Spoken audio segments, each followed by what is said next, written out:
Assalamualaikum warahmatullahi wabarakatuh. Halo teman-teman, perkenalkan nama saya Adrian Cahyani, NIM 172188001. Saya dari Prodi PGSD kelas A. Perkenalkan, nama saya Syati Atika Asna, biasa dipanggil Asna, dari Prodi PGSD NIM 172180010 semester 7 kelas A. Perkenalkan, nama saya Andita Budi Kristiani, NIM 1721823 dari Program Studi Pendidikan Guru Sekolah Dasar kelas 7A.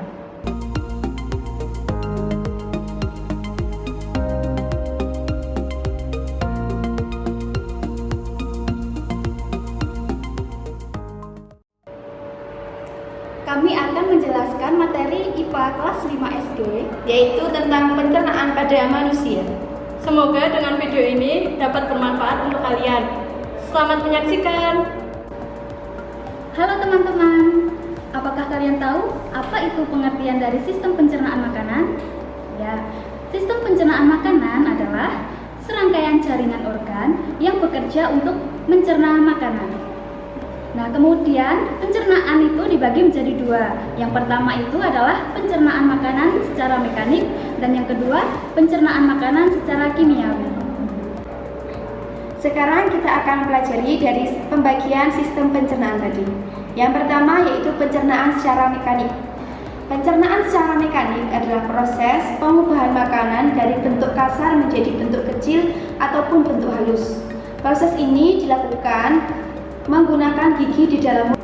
Sedangkan pencernaan secara kimiawi itu bagian yang kedua, adalah proses pengubahan makanan dari zat yang kompleks menjadi zat-zat yang lebih sederhana dengan enzim yang terjadi mulai dari mulut lalu turun ke lambung kemudian ke usus. Selanjutnya yaitu tentang proses pencernaan makanan. Proses pencernaan makanan pada manusia melibatkan alat-alat pencernaan makanan. Alat-alat pencernaan makanan pada manusia adalah organ-organ tubuh yang berfungsi mencerna makanan yang kita makan. Alat pencernaan makanan dibedakan atas saluran pencernaan dan juga kelenjar pencernaan. Berikut ini adalah proses berlangsungnya sistem pencernaan pada manusia yang dimulai dari yaitu mulut, kerongkongan, kemudian menuju ke lambung, lalu hati, selanjutnya melalui kelenjar pankreas, kemudian menuju ke usus halus, kemudian ke usus besar, dan yang terakhir yaitu menuju ke anus. Nah baik, selanjutnya kita akan membahas sistem pencernaan pada manusia. Yang pertama yaitu mulut. Nah, di dalam mulut ini terjadi proses pencernaan makanan, di mana makanan masuk ke dalam mulut, kemudian rongga mulut yang merupakan awal dari saluran pencernaan. Pada mulut terjadi pencernaan secara mekanik dan kimiawi. Di dalam mulut terdapat lidah, gigi, dan kelenjar ludah. Yang pertama lidah. Lidah atau lingua. Lidah juga berfungsi sebagai alat pengecap yang dapat merasakan manis, asin, pahit, dan juga asam. Yang kedua, gigi.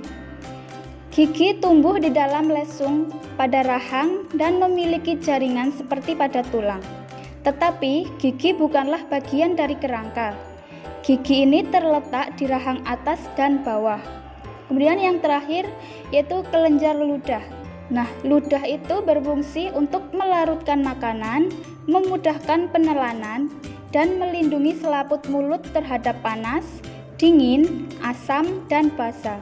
Sistem pencernaan makanan pada manusia yang kedua yaitu kerongkongan atau sering disebut esofagus.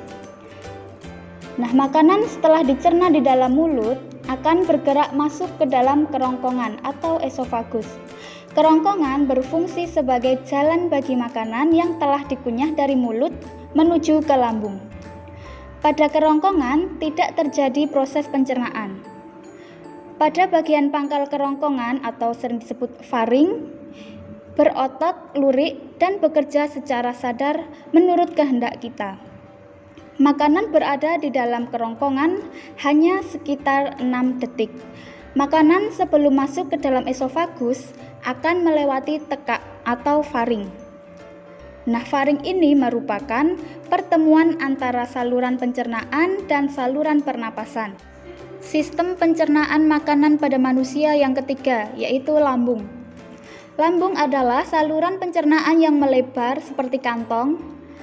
Lambung terbentuk menyerupai huruf J. Lambung terdiri atas 4 bagian. Yang pertama, yaitu bagian kardiak. Kardiak adalah lanjutan dari muara lambung yang berdekatan dengan hati dan berhubungan dengan kerongkongan. Kemudian yang kedua, pilorus. Pilorus berhubungan langsung dengan usus 12 jari atau duodenum. Di bagian ujung kardiak terdapat klip atau sphincter yang disebut sphincter esofagil. Sedangkan di ujung pilorus terdapat sphincter pilorus. Selanjutnya, dinding lambung. Dinding lambung mengandung sel-sel kelenjar yang berfungsi menghasilkan getah lambung. Makanan yang masuk ke dalam lambung tersimpan selama 2-5 jam. Kemudian yang terakhir, getah lambung. Getah lambung adalah campuran zat-zat kimia yang sebagian besar terdiri atas asam lambung serta enzim pepsin, renin, dan lipase. Saluran pencernaan selanjutnya yaitu berada pada hati. Hati terletak di bawah sekat rongga badan dan mengisi sebagian besar bagian atas rongga perut sebelah kanan. Hati merupakan empedu yang terkumpul dalam kantung empedu. Empedu tersebut menjadi kental karena airnya diserap kembali oleh dinding kantung empedu. Pada waktu tertentu, empedu dipompa ke dalam usus 12 jari melalui saluran empedu. Fungsi hati antara lain untuk memproduksi enzim-enzim, merombak sel darah merah, menampung vitamin A, D, E, dan K yang berlebihan, menyimpan cadangan gula dalam bentuk glikogen dan mengubahnya menjadi glikosa bila diperlukan, mengubah kolesterol dan asam amino menjadi glukosa dalam kondisi tubuh kehabisan glikogen, serta menetralisir zat-zat kimia berbahaya hasil metabolisme tubuh sendiri maupun yang dari luar tubuh. Selanjutnya yaitu kelenjar pankreas.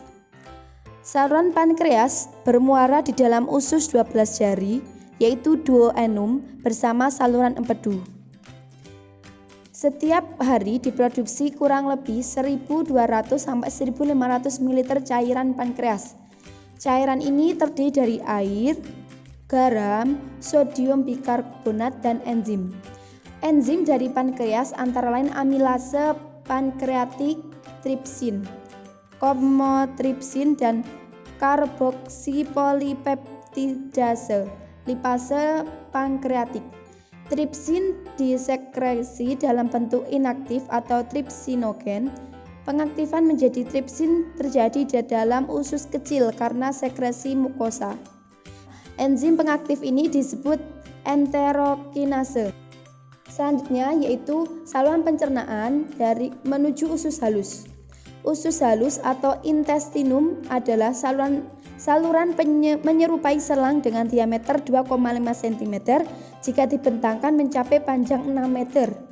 Terjadi dua proses penting yaitu pencernaan dengan bantuan enzim dan pencernaan sari-sari makanan ke dalam pembuluh darah. Usus halus terbagi atas 3 bagian, yaitu yang pertama duodenum atau biasa kita sebut dengan usus 12 jari karena panjangnya sekitar 12 jari orang dewasa yang disejajarkan. Yang kedua yaitu jejunum atau usus kosong karena pada orang yang telah meninggal bagian usus tersebut kosong. Selanjutnya yang ketiga yaitu ileum atau usus penyerapan karena pada bagian inilah zat-zat makanan diserap oleh tubuh. Dalam menjalankan fungsinya, usus halus dibantu oleh hati, pankreas, dan kelenjar pada dinding usus halus. Setiap organ tersebut akan mengeluarkan enzim yang membantu dalam pencernaan. Selanjutnya yaitu usus besar. Diameter usus besar sekitar 6,5 cm, panjangnya sekitar 1,5 meter.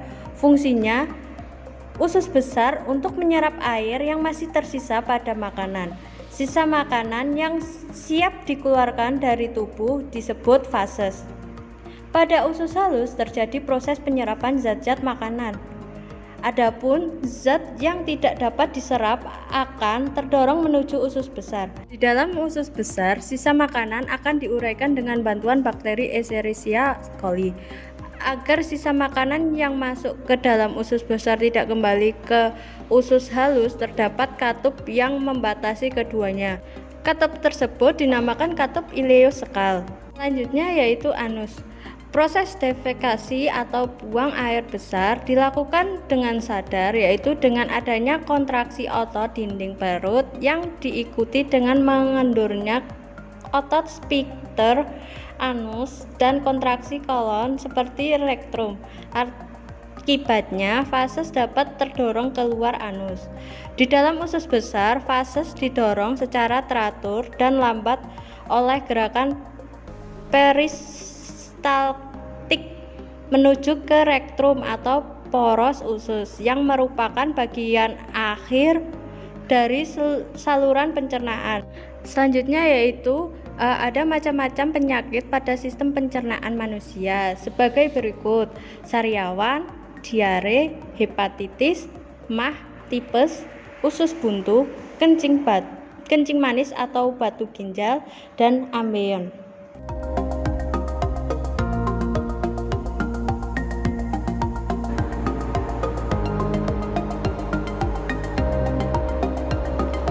Sampai jumpa.